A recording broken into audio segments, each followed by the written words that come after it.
ಒಂದಾನೊಂದು ಕಾಲದಲ್ಲಿ ಒಂದು ದೊಡ್ಡ ಅರಣ್ಯ. ಆ ಅರಣ್ಯದಲ್ಲಿ ಸುಂದರವಾದ ಸರೋವರವಿತ್ತು. ಆ ಸರೋವರದಲ್ಲಿ ಒಂದು ಆಮೆ ಮತ್ತು 2 ಬಾತುಕೋಳಿಗಳು ವಾಸವಿದ್ದವು.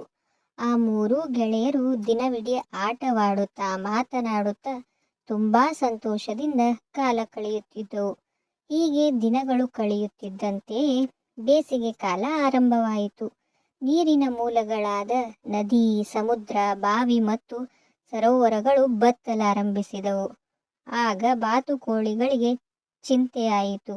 ಅಯ್ಯೋ, ಈಜಲು ನೀರೇ ಇಲ್ಲ, ಇನ್ನು ನಾವು ಬೇರೆ ಸರೋವರಕ್ಕೆ ಹೋಗಬೇಕೆಂದು ಮಾತನಾಡಿಕೊಂಡವು. ಇದನ್ನು ಕೇಳಿದ ಆಮೆ ತಕ್ಷಣ ಕಳವಳಗೊಂಡಿತು.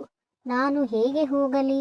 ನನಗೆ ಹಾರಲೂ ಬರುವುದಿಲ್ಲ ಮತ್ತು ನಿಧಾನವಾಗಿ ನಡೆಯುತ್ತೇನೆ ಎಂದು ಅಳಲಾರಂಭಿಸಿತು.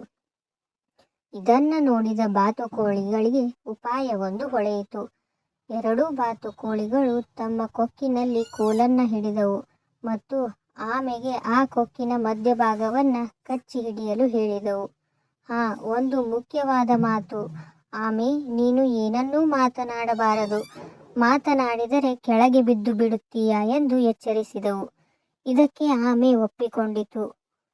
ಮೂವರೂ ಸೇರಿ ಹಾರಲಾರಂಭಿಸಿದರು. ಆಮೆ ಮೊದಲನೇ ಬಾರಿಗೆ ಹಾರುತ್ತಿರುವುದನ್ನು ನೋಡಿ ಜನರಿಗೆ ಆಶ್ಚರ್ಯವಾಯಿತು. ಓಹೋ, ನೋಡಿ ನೋಡಿ, ಆಮೆ ಹಾರ್ತಾ ಇದೆ ಎಂದು ಕೂಗಲಾರಂಭಿಸಿದರು. ಇದನ್ನ ಕೇಳಿದ ಆಮೆಗೆ ಕೋಪ ಬಂದಿತು. ತನ್ನನ್ನ ಅಪಹಾಸ್ಯ ಮಾಡುತ್ತಿರುವ ಜನರನ್ನ ಗದರಿಸಬೇಕೆಂದು ಬಾತುಕೋಳಿಗಳು ನೀಡಿದ ಎಚ್ಚರಿಕೆಯನ್ನ ಮರೆತು ಆಮೆ ಮಾತನಾಡಲು ಬಾಯಿ ತೆರೆಯಿತು. ತಕ್ಷಣ ಕೋಲನ್ನ ಬಿಟ್ಟು ನೆಲಕ್ಕೆ ದಪ್ಪನೆ ಬಿದ್ದು ಸತ್ತು ಹೋಯಿತು. ಹೀಗೆ ಅಹಂಕಾರ ಮತ್ತು ಅನವಶ್ಯಕ ಮಾತು ಆಮೆಗೆ ದುಃಖ ತಂದಿತು. ಇದರಿಂದ ನಾವು ಕಲಿಯಬೇಕಾದ ನೀತಿ ಏನೆಂದರೆ, ಮಾತನಾಡಬೇಕಾದ ಸಮಯದಲ್ಲಿ ಮಾತ್ರ ಮಾತನಾಡಬೇಕು. ಇನ್ನೊಬ್ಬರು ಹೇಳಿದ ಮಾತುಗಳನ್ನು ಸದಾ ಗೌರವಿಸಬೇಕು ಮತ್ತು ನೆನಪಿಡಿ, ಯಾವಾಗಲೂ ನಾವು ನಾವಾಗಿಯೇ ಇರಬೇಕು.